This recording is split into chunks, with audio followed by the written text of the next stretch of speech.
Hello friends, आप सभी का स्वागत है हमारे यूट्यूब चैनल में। दोस्तों, एस डी यादव बुक को शुरू से लेकर लास्ट तक सॉल्व करने का सिलसिला जारी है और इसी क्रम में आज की ये जो क्लास है यह भाग की गुणनखंड विधि पर आधारित प्रश्नों पर होने वाली है। दोस्तों, हम लोग संख्या पद्धति के अभी उदाहरण के प्रश्न सॉल्व कर रहे हैं और इसके तुरंत बाद हम लोग एक्सरसाइज पर आएंगे और संख्या पद्धति की एक्सरसाइज को सॉल्व करेंगे। ठीक है, तो आप लोग भी साथ में जुड़े रहिए और साथ साथ लगाते रहिए इन प्रश्नों को और एक्सरसाइज में कोशिश करिए आप कि जब भी आपको यहाँ पे जो टाइप पढ़ाया जा रहा है आप एक बार कोशिश करिए एक्सरसाइज में उन प्रश्नों को सॉल्व करने की। हालांकि अभी हम लोग एक्सरसाइज में जाएंगे तो फिर एक्सरसाइज में हमें ऑप्शन भी मिलेंगे क्योंकि ऑप्शन भी रहेंगे प्रश्नों में, तो हम लोग कोशिश करेंगे कि ऑप्शन की हेल्प से या फिर जिस भी तरह से हमें आसानी से प्रश्न और कम टाइम में प्रश्न आ जाए उस तरह से हम लोग प्रश्न को लगाएंगे। ठीक है, तो चलिए शुरू करते हैं आज की क्लास को। सबसे पहले देखिए आज की क्लास में जो सबसे इम्पॉर्टेंट पार्ट है यहाँ पर, क्योंकि गुणनखंड विधि से हमें सॉल्व करना है ना। गुणनखंड विधि से जो भाग वाले प्रश्न हैं इन्हें सॉल्व करना है। तो सबसे पहले हमें पता होना चाहिए कि क्रमिक शेष क्या होता है, पूर्ण शेष क्या होता है। पूर्ण शेष या वास्तविक शेष दोनों एक ही चीज होते हैं, तो हमें ये पता होना चाहिए। अब इसे थोड़ा सा समझ लेते हैं और फिर आगे प्रश्नों को सॉल्व करते हैं।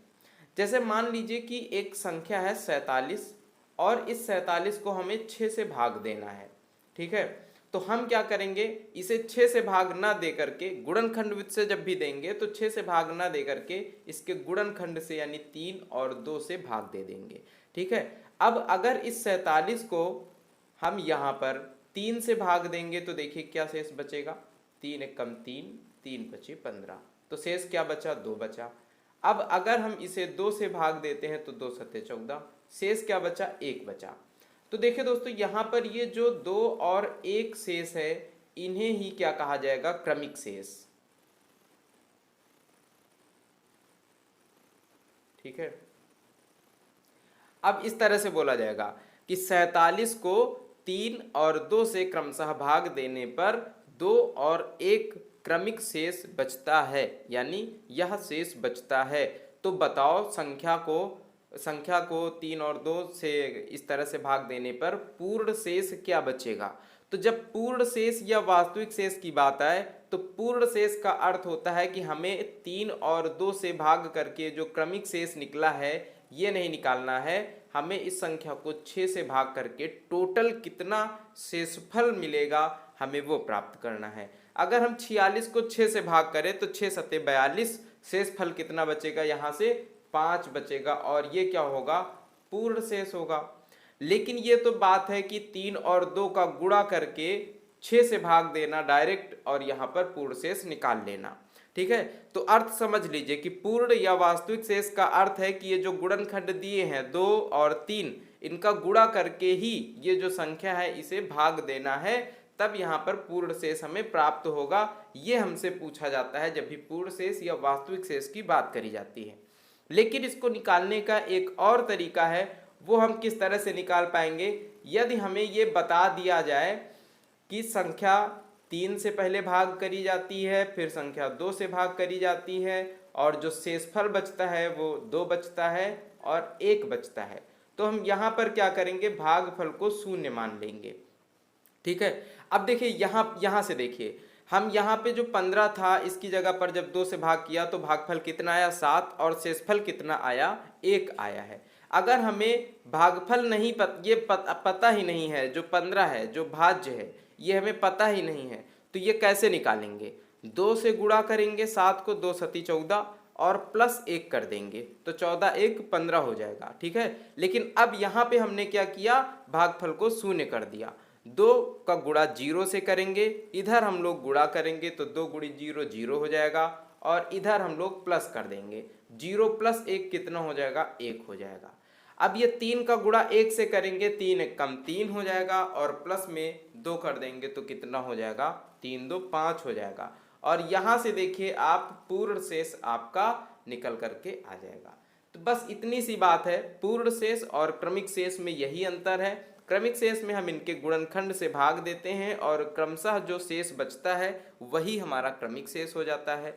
और पूर्ण शेष में हम उसी संख्या से भाग देते हैं जिनके यहाँ पर गुणनखंडों से भाग दिया जाता है। जैसे यहाँ पर 3 और 2 से भाग दिया गया तो 6 से भाग देना है, ठीक है।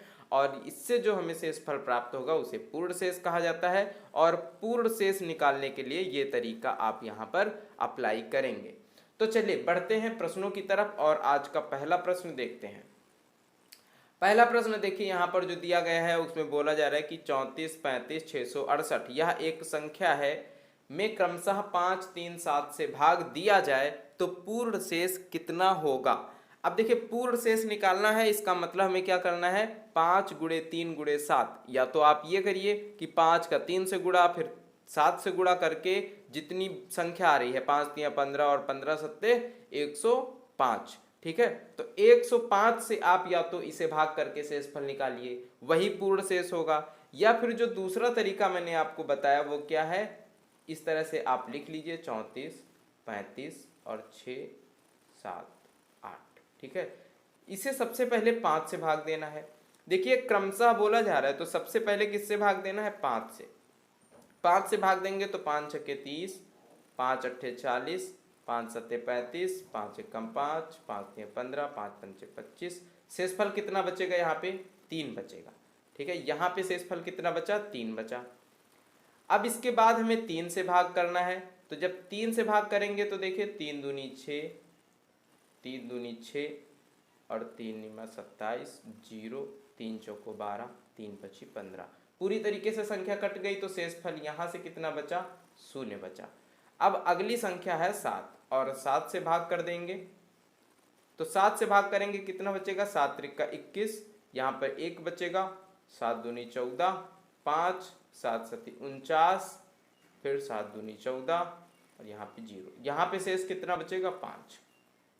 तो देखिए अब हमको क्या मिल चुका है कि 5 और 3 और 7 से भाग देने पर क्रमशः 3 0 और 5 शेषफल प्राप्त हो रहे हैं। और अब हमें पूर्ण शेष निकालना है। तो हम क्या करेंगे, अब देखिए इस तरह से इसे लिख लेंगे।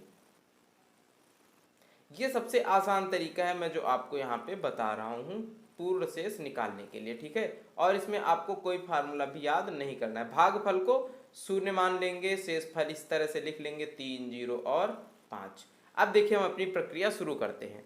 7 का गुणा करना है 0 से और फिर इधर वाली संख्या शेषफल जो है ये जोड़ देना है। तो 7 0 0 प्लस 5 यहाँ पे कितना आ जाएगा, 5 आ जाएगा। 3 पची 15 प्लस 0 तो कितना आ जाएगा, 15 आ जाएगा। 15 पची 75 प्लस 3 कितना आ जाएगा, 78 आ जाएगा। यानी जो पूर्ण शेष निकल करके आएगा दोस्तों वो क्या आएगा, 78 आएगा, ठीक है। अब आप चाहें तो 5 गुणित 3 गुणित 7 करके उसे जो भी यहाँ पे संख्या आ रही है उससे 34, 35, 678 इसे भाग दे दे और भाग दे करके देखें तो यहाँ पर 78 ही शेषफल बचेगा। इससे आप उत्तर की जांच भी कर सकते हैं, ठीक है। चलिए अब अगले प्रश्न की तरफ बढ़ते हैं। आपको किस तरह से प्रश्न को सॉल्व करना है, सबसे पहले आपको यहाँ पे जो संख्या दिया गया है, भाजक दिए गए हैं 5, 3 और 7, इनसे आपको शेषफल निकालना होगा जो क्रमिक शेषफल है। और फिर क्रमिक शेषफल की हेल्प से यहाँ पे आप पूर्ण शेष निकाल सकते हैं, ठीक है ना। और पूर्ण शेष का मतलब क्या होता है मैंने आपको बता दिया है, क्लियर कर दिया है कि 5 गुणे 3 गुणे 7 करके ही जो इस संख्या को हम भाग देंगे जो भी आएगा हमारा वही पूर्ण शेष होगा। अगला प्रश्न देखते हैं। अगले प्रश्न में देखिए क्या बोला गया है कि किसी संख्या में 5, 7, 11 से भाग देने पर क्रमशः 3, 1 और 10 प्राप्त होते हैं। यदि उसी संख्या को 5 गुणे 7 गुणे 11 अर्थात 385 से भाग दिया जाए तो वास्तविक शेष कितना प्राप्त होगा। देखिए बिल्कुल सिंपल सा सवाल है, हमसे केवल क्या पूछ लिया है, पूर्ण शेष के बारे में पूछ लिया है, वास्तविक शेष के बारे में पूछ लिया है। यहाँ पे संख्या कौन कौन से जिनसे भाग दिया जा रहा है, क्रमशः 5, 7 और 11 इन 3 संख्याओं से भाग दिया जा रहा है। शेषफल क्या बच रहा है, 3, 1 और 10 शेषफल बच रहा है। पूर्ण शेष निकालना है तो भागफल को क्या मानेंगे, 0। 11 0 0 प्लस 10 कितना आएगा, 10 आ जाएगा। 7 दहमा 70 और 1 71 आ जाएगा, ठीक है। 5 एकम 5, 5 सत्ते 35, 355 प्लस 3 कितना आ जाएगा, 358 आ जाएगा। और बस यही 358 हमारा आंसर हो जाएगा। देखिए कितना आसान हो जाएगा आपके लिए पूर्ण शेष निकालना अगर आप इस अप्रोच को अप्लाई कर देते हैं। ठीक है, चलिए अगला प्रश्न देखते हैं।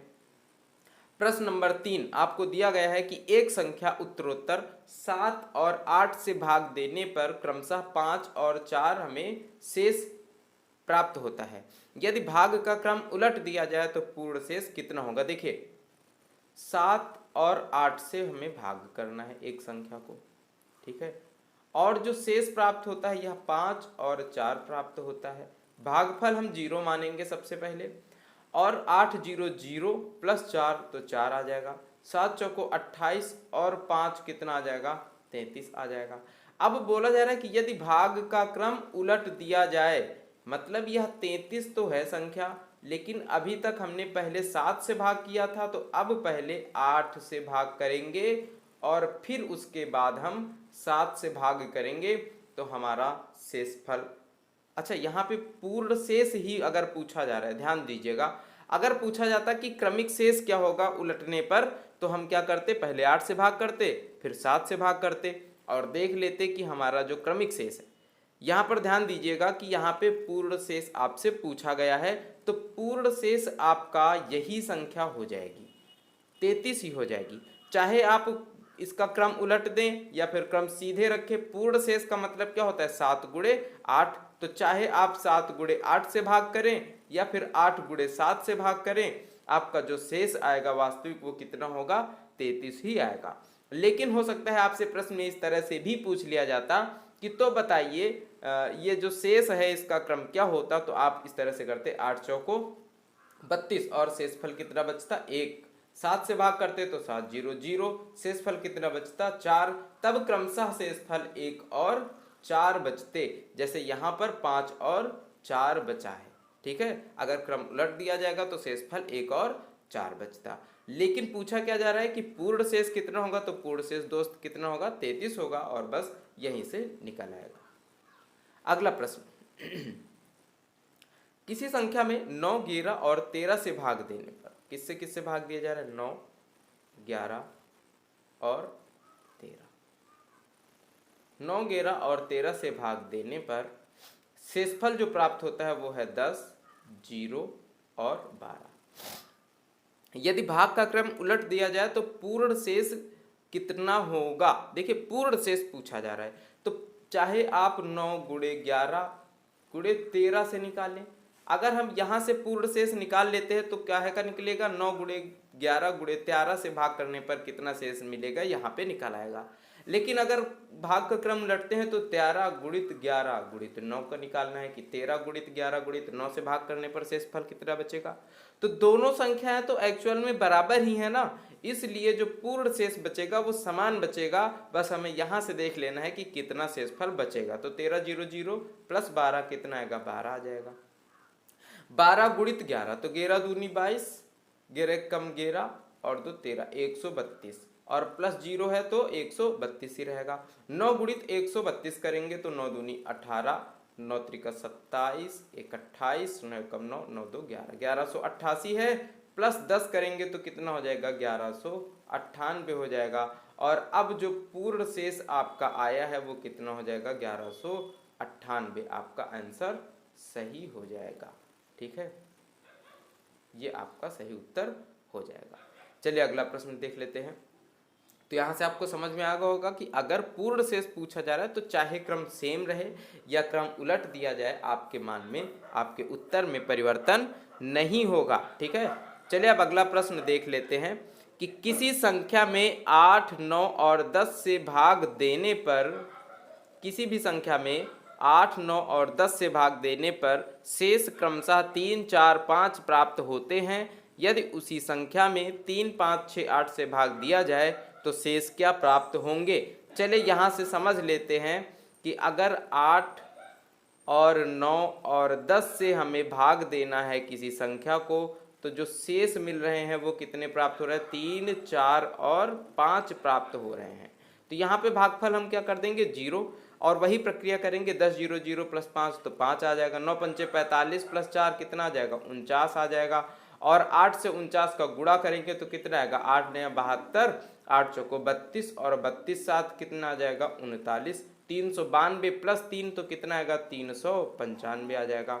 अब हमें क्या करना है, ये जो 395 है इसे किससे भाग कर देना है, इसी 395 को पहले 3 से भाग करना है। 3 से भाग करेंगे तो 3 एकम 3, 3 त्रिक 9, 3 एकम 3 कितना आएगा शेषफल 2 बचेगा। फिर इसे 5 से भाग करेंगे तो 5 दूनी 10, 5 छके 30, शेषफल कितना बचेगा 1 बचेगा। और फिर इसे 6 से भाग करेंगे तो 6 चौको 24, शेषफल कितना बचेगा 2 बचेगा। फिर इसे 8 से भाग करेंगे तो 8 0 0 और शेषफल कितना बचेगा 4 बचेगा। तो जो पूछा जा रहा है आपसे कि भाग दे तो शेषफल क्या प्राप्त होंगे, तो क्या प्राप्त होंगे 2 1 2 और 4, यहाँ पर आपको शेषफल प्राप्त हो जाएंगे। ठीक है ना। चलिए अब अगले प्रश्न की तरफ बढ़ते हैं और अगला प्रश्न दिया जा रहा है कि किसी संख्या में 5 7 और 11 से भाग देने पर शेष क्रमशः 3 1 और 10 प्राप्त होते हैं। यदि अंतिम भागफल 114 हो तो वह संख्या ज्ञात कीजिए। यहां पर देखिए आपको अंतिम भागफल कितना दे दिया गया है 114 दे दिया गया है। तो आपको जो भागफल दिया गया है वो कितना दिया गया है 114 दिया गया है। और जो संख्या है भाजक, अगर हम यहां से भाजक निकालने की कोशिश करें तो भाजक क्या होगा, देखिए 5 7 और 11 से भाग देने पर 3 1 और 10 शेष प्राप्त होते हैं। तो भाजक क्या होगा, इनको गुणा कर लेंगे, यही हमारा एक्चुअल में जो ओरिजिनल भाजक है वो प्राप्त हो जाएगा। तो 5 सत्ते 35, 11 गुणे 35 अगर करेंगे तो हमें मिल जाएगा आंसर कि भाजक क्या है। तो 11 25 55 और 11 तिया 33, 5 38, 385 हमारा भाजक है। ठीक है। अब हम देख लेते हैं कि हमारा जो शेष फल है, शेष वो क्या होगा, पूर्ण शेष या वास्तविक शेष कितना है, शेषफल कितना है। ठीक है। तो वास्तविक शेष निकालने के लिए हम यही तरीका अप्लाई करेंगे, 5 7 और 11 से भाग करना है और यहाँ पर भागफल 0 मान लेंगे, शेषफल बचेगा 3 1 और 10, 11 0 0 यहाँ पे आएगा 10, 71 आ जाएगा और 5 एकम 5, 5 सत्ते 35 कितना आ जाएगा 358 आ जाएगा। तो यहाँ पे जो शेषफल बचा है वो कितना है 358 है दोस्तों। अब हमसे पूछा जा रहा है कि किसी संख्या में, मतलब किसी संख्या में इससे भाग देने पर, और वह संख्या पूछी जा रही है, मतलब हमसे जो पूछा जा रहा है वह क्या है, भाज्य है। और भाज्य हमने पिछली वीडियो में सीखा कि यदि हमें भाजक पता हो, भागफल पता हो, शेषफल पता हो तो भाज्य हम किस तरह से निकाल सकते हैं। आइए हम यहाँ से देखते हैं, थोड़ा सा इसे यहाँ से हटा देते हैं और फिर देखते हैं। अगर हमें भाज्य निकालना हो तो भाज्य बराबर क्या होता है, भाजक गुणे में भागफल प्लस शेषफल होता है। ठीक है। तो बस यही हम लोग यहाँ पर फार्मूला अप्लाई करेंगे, भागफल और भाजक का गुणा कराएंगे। भाजक है 385 और भागफल कितना है 114,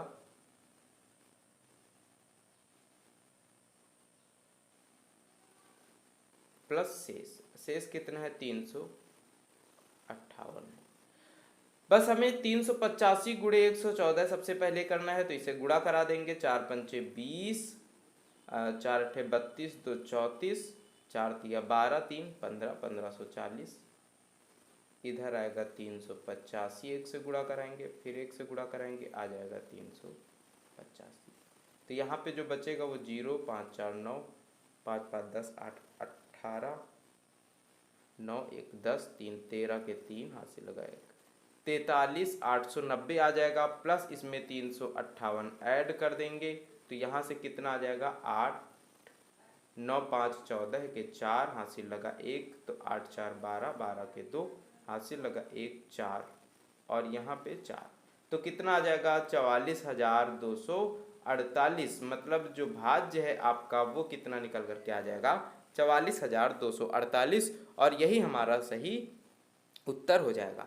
तो देखिए यहाँ पर हमें जो दिया गया था, थोड़ा सा स्मार्ट प्ले करना है। यहाँ पर 5 7 11 हमें दिया गया था कि इससे भाग करना है, तो जब इससे भाग करना है, अगर एक्चुअल में भाजक देखें तो इनका गुणा करा दो, वही भाजक होगा।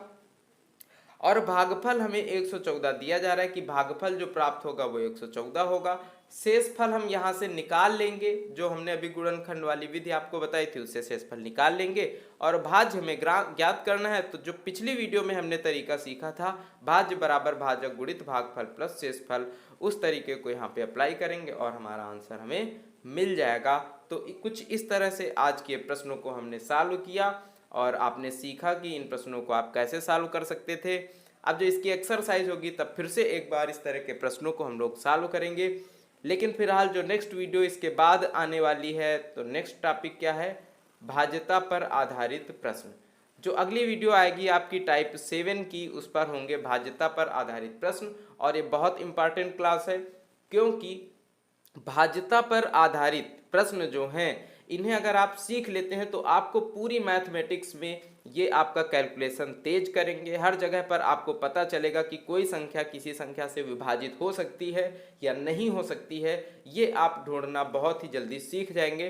तो ये वाली क्लास आप बिल्कुल भी मत मिस करिएगा, क्योंकि संख्या पद्धति दोस्तों ऐसा चैप्टर है कि आपकी पूरी मैथ्स की रीढ़ की हड्डी है, आप ये मान लीजिए।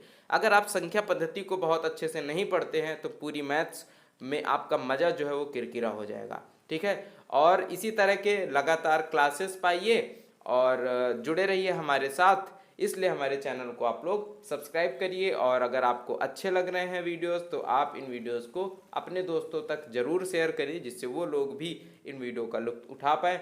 और मिलते हैं अब हम नेक्स्ट वीडियो में भाज्यता पर आधारित प्रश्नों के साथ। तब तक के लिए बाय बाय, टेक केयर, अपना ख्याल रखिए।